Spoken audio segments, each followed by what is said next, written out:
The grounding of Boeing's 737 MAX fleet after two tragic crashes sent shockwaves through the aviation industry and the global economy. Yet, the roots of this catastrophe extend far beyond technical malfunction. They lie deep within a complex web of strategic business decisions.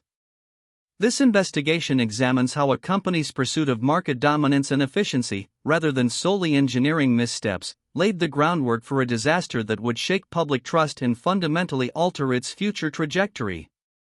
For decades, Boeing stood as an unchallenged titan of the skies, but by the early 21st century, the landscape had shifted dramatically.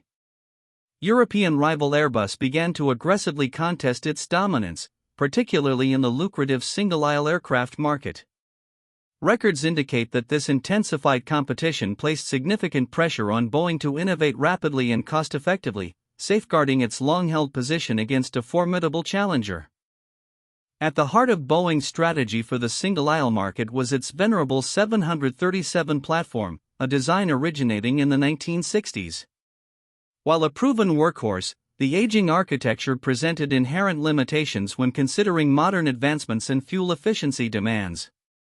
Analysts suggest that the company faced a critical strategic choice: invest billions in developing an entirely new aircraft from the ground up, or pursue a more incremental, less costly update to its existing, successful model.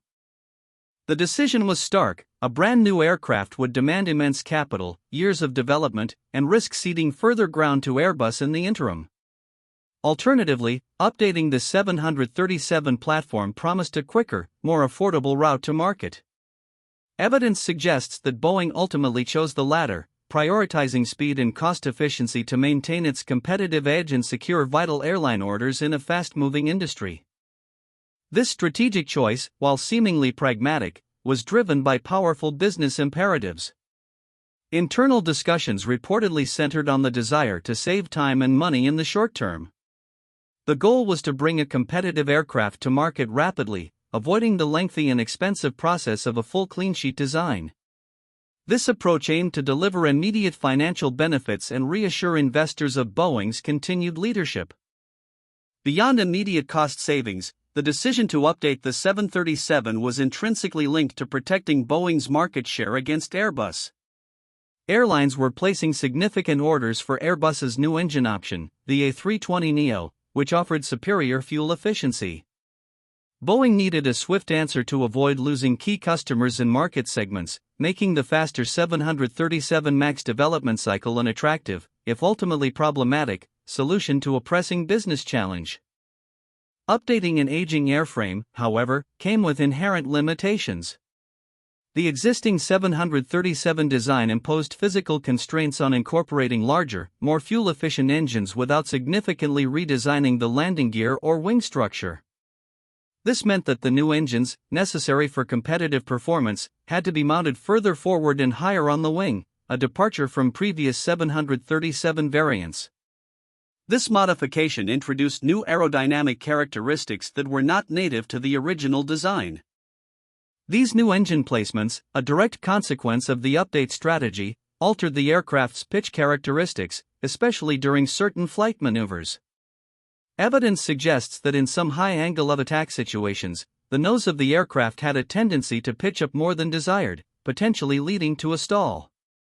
This aerodynamic challenge required a compensatory solution, one that would integrate new technology into the existing framework.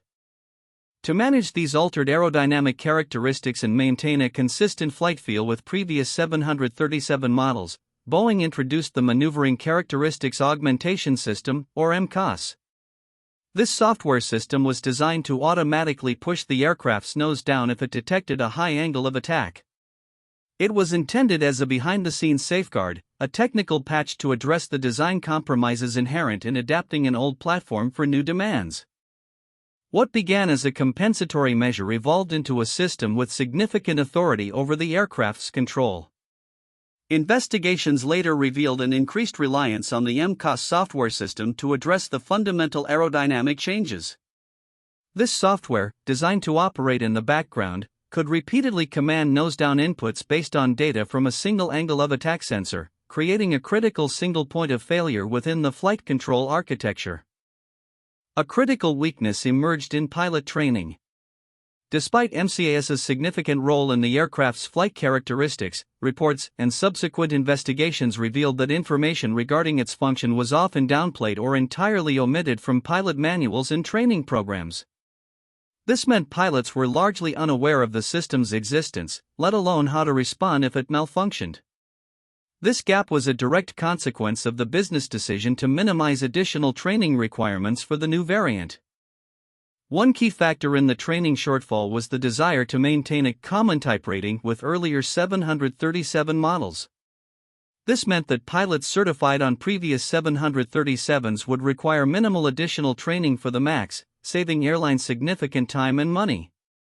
This business incentive, driven by market demands and competitive pressure, inadvertently contributed to the absence of crucial MCAS information in pilot curricula, setting the stage for future complications. The crisis also brought to light profound weaknesses in communication, both within Boeing and between the company and its external partners. Internal documents later revealed concerns among some engineers about MCAS, yet these concerns did not seemingly translate into transparent disclosures to regulators or airline customers. This lack of open dialogue prevented critical information from reaching those who needed it most to ensure safe operation.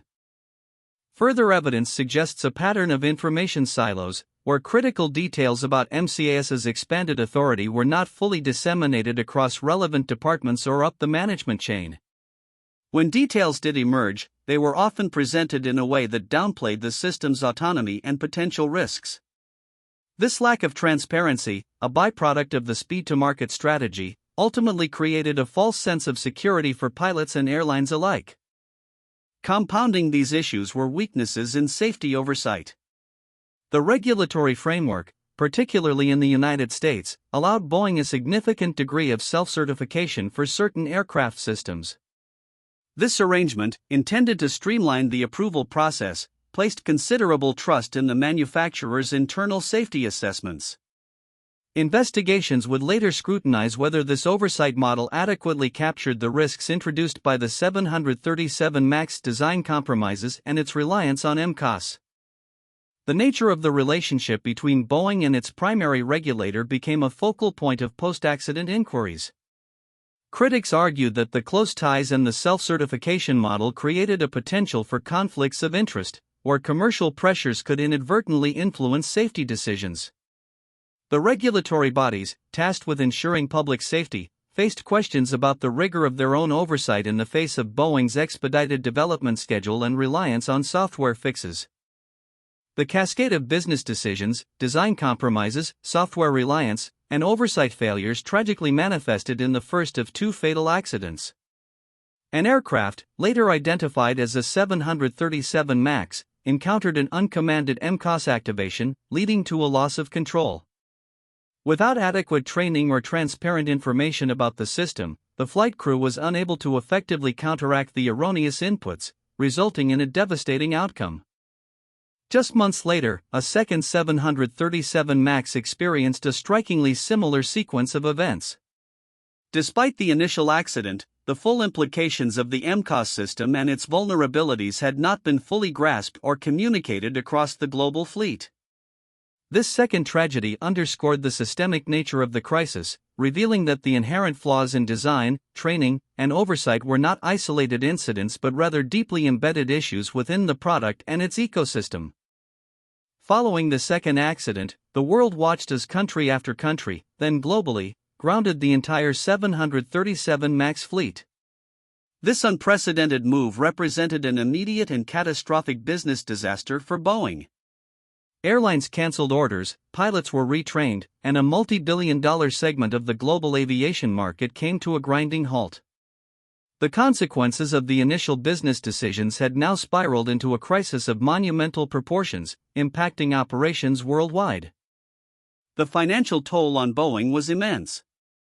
The crisis led to billions of dollars in losses from halted production, compensation to airlines, regulatory fines, and legal settlements.